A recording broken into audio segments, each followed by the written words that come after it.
The air was thick with tension as I tried to brush past him, but my hand brushed his arm instead. It wasn't intentional yet, it felt like the world had shifted the moment our skin touched. "What have you done?" he whispered in a tone so soft, yet so threatening, that I could feel the weight of it in my chest. I never imagined that my summer internship at the old mansion would bring me into the world of witches, spells, and a mysterious, brooding sorcerer named Elias. But the moment our fingers met, everything changed. I thought I was just helping out a creepy old man with a dusty library and strange artifacts. But I was wrong. So wrong. Elias wasn't some harmless bookish figure. He was powerful, dangerously so. And now, he was staring at me like I had made a terrible mistake, one that I couldn't undo. The candlelight flickered in the room, casting eerie shadows on his sharp features as his dark eyes bore into mine. And I could feel the pulse of magic humming in the air around us. My heart pounded with both fear and an unfamiliar longing. "You have no idea what you've just done," he said, voice barely audible but carrying a cold, commanding undertone. "You've made the worst choice of your life by touching me, and now you'll be the one to pay the price." His words were cryptic, yet my body instinctively knew what they meant. I had triggered something ancient, something beyond my comprehension. This wasn't just about magic. This was about fate. His fate and mine, now tangled together by that one accidental touch. The days that followed were an unsettling mix of confusion, fear, and strangely something else. Something that felt far too dangerous for me to explore. As I found myself growing closer to Elias, I couldn't help but be drawn to his mysterious aura. His eyes, so intense and full of secrets, seemed to look right through me. At times, he was cold and distant, treating me like nothing more than a pawn in some grand plan. But other times, I'd catch him watching me, his gaze softening just a little, as if he wanted to tell me something.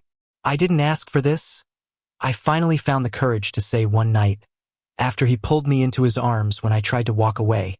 The touch felt too good, too natural, yet it made my skin crawl with the knowledge that I had no control over what was happening. "I never wanted to be involved in whatever this is." He stared down at me, and for a moment, I could see the conflict in his eyes. Then, his lips curled into a faint, bitter smile. "You don't get to choose now. Your destiny is sealed, and I'll make sure of that." With that, he pressed his lips gently against Minion electric kiss that sent shockwaves through my entire body.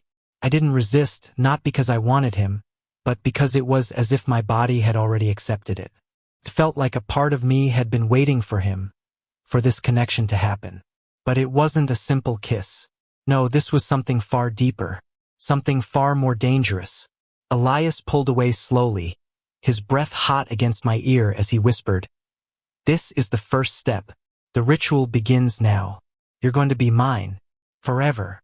The thought of being trapped in this twisted fate terrified me, yet I found myself unable to pull away. His magic was like a rope, pulling me closer to him with each passing day.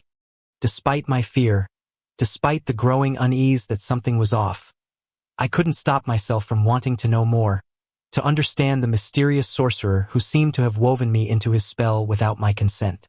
Each night, Elias would take me deeper into his world, showing me his hidden powers, his rituals, and the dark past that had shaped him into the man he was now. There were moments of tenderness, too. He would hold me close, his arms wrapped tightly around me, his breath steady and warm. His touch, even though it came with a threat of magic, was gentle, and I found myself yearning for more. I wanted to hate him for trapping me in this situation, for using me in whatever twisted game he was playing. But at the same time, I couldn't help but fall deeper into his orbit. There was something magnetic about him, something that called to the darkest parts of my soul, urging me to let go of my fear and surrender to him. But as the days passed, I began to realize something that terrified me even more than the magic. Elias was falling for me too, and that, I was sure, would be my undoing. As the days wore on, the tension between Elias and me thickened. The closer we grew, the more confused I became. He was a sorcerer bound by ancient rituals, and I was just an ordinary person caught in the tangled web of magic and destiny. I had never asked for this, but it seemed I was powerless to stop it now. Elias was not what I had first assumed. At times, his cold demeanor was overbearing, a mask that hid a deep well of loneliness and longing. There were moments when I could see the vulnerability beneath his hard exterior, the way his eyes softened when he looked at me, as though he were fighting a battle within himself. One evening, after a particularly intense ritual, he pulled me close, his hands trembling as they cupped my face. "I never wanted this for you," he confessed, his voice raw and full of regret. "You deserve more than being bound to a life of magic and darkness." I could hardly believe what I was hearing. For all the power he wielded, Elias was more human than I had realized. It was in those moments of softness, of shared vulnerability, that I started to understand the depth of the connection between us. "I don't know what I want anymore," I said, my voice trembling. "You've confused me, Elias. One minute you seem like a stranger, someone who would use me in some twisted ritual. The next, you're the only person I can stand to be around." He leaned in close, his lips brushing my ear. "I'm sorry," he whispered. "I'm sorry for dragging you into this. But there's no turning back. The ritual must be completed, or you will never be free. And neither will I."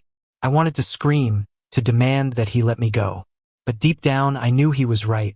Our fates were bound together in a way that neither of us could escape.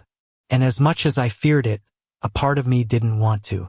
There was a pull between us that was stronger than any magic he could cast. The night of the final ritual arrived, and Elias led me to a hidden chamber deep within the mansion. The room was bathed in candlelight, the air heavy with incense and ancient energy. In the center of the room stood an altar, adorned with strange symbols and objects that I could only half understand. Elias looked at me one last time, his eyes filled with something I couldn't quite place. "This is it," he said, his voice barely above a whisper. "After tonight, there's no going back. You'll be mine in every way, and I'll be yours." I didn't know what to say. My heart was pounding in my chest, a mix of fear and anticipation swirling inside me. I wanted to fight, to run, but I couldn't. I had already given myself to him in ways I couldn't explain, and I wasn't sure I wanted to fight anymore. Elias raised his hands, and the magic in the room intensified, swirling around us like a living thing. I could feel it in the air, in my veins, as if it was both suffocating and exhilarating at the same time. His eyes locked onto mine, and for a moment, everything else faded away. It was just the two of us, standing on the edge of something neither of us could control. The ritual began. Elias's chant echoed in the room, his voice low and commanding. As he spoke, I felt the magic envelop me, pulling me into its grasp. The world around me spun, and I could hear nothing but the beat of my own heart and the sound of Elias's voice. Felt like time had stopped. And then, in an instant, the magic intensified, and I felt a sharp pang in my chest like my very soul was being pulled from my body. I gasped, clutching at my chest, but Elias was there, holding me steady. "Don't fight it," he whispered, his hand on my face. "This is the moment. You're mine, and I'm yours." The pain was overwhelming, but I didn't pull away. Couldn't. As the magic surged through me, I felt myself surrendering, not just to the ritual but to Elias, to the connection we shared. The boundaries between us blurred, and I realized that what I had feared most had become something I craved: his touch, his love, his magic. When the ritual ended, everything was still. The room was silent, the candles flickering softly. I felt different, like something had changed inside me, something irrevocable. Elias pulled me into his arms, his touch gentle, almost reverent. He looked down at me, his expression soft and filled with something I could only describe as love. "It's done," he said, his voice thick with emotion. "We're bound forever. And you're free now, free to choose who you want to be." I looked up at him, my heart pounding in my chest. The fear that had once gripped me seemed to melt away, replaced by a warmth that spread through my entire body. For the first time in what felt like forever, I smiled. It wasn't the smile of someone trapped in a ritual, but the smile of someone who had found something real. "I choose you," I said softly, my voice barely a whisper. Elias smiled back, his hand resting on my cheek. And I choose you forever. The world outside the chamber faded into nothingness as I looked into his eyes. And in that moment, I knew that we had found something extraordinary, something magical, not because of the ritual, but because of the love that had blossomed between us. And that love, no matter how dark or twisted the world around us seemed, would be the light that guided us home. Thank you for listening. Don't forget to like and subscribe to stay updated with the latest videos.